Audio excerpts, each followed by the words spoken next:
आणि हेलिकॉप्टरचं टेकऑफ 10 मिनिटानंतर होणार आहे. मी सुरुवातीलाच बोलून निघून जाणार. पण या गटाचे उमेदवार आदरणीय अश्विनी गणेश शिवटे आणि पूजा सचिन ढेरे आणि भरत विठ्ठल अवतारे हे तिन्ही उमेदवार, आणि या तिन्ही उमेदवारांच्या सोबत जवळजवळ सगळे उमेदवार या तालुक्यातले या ठिकाणी आल्यात. आमच्या काही उमेदवार त्यावेळी जोरदार टाळ्या होऊन आणि त्यांच्यासोबत असलेले सगळेच उमेदवार, या सगळ्या उमेदवारांना शुभेच्छा तुम्ही दिल्या पाहिजे ते सांगण्यासाठी आले. आपल्या सगळ्यांना माहिती आहे की या भागाचं नेतृत्व, या भागामध्ये सातत्यानं ज्या पद्धतीचं विकास काम व्हायला पाहिजे होतं त्या पद्धतीची विकास कामं होताना इथं दिसत नाही.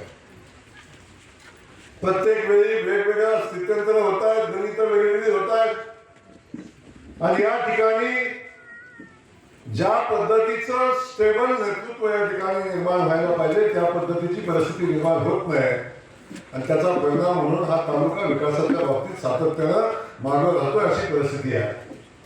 आणि याचे सगळेजण आपण साक्षीदार.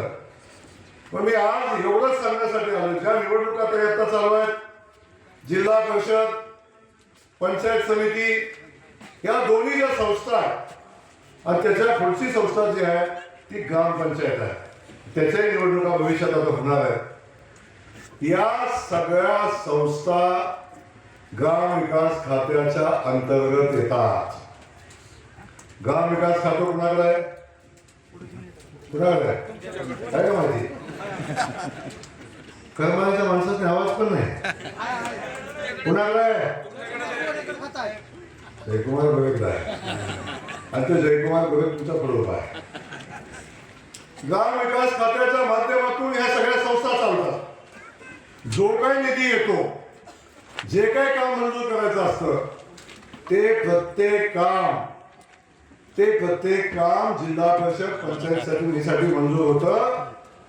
ते ग्राम विकास खात्यातनं मंजूर होतं, दुसऱ्या कुठल्याही खात्यातून मंजूर होत नाही.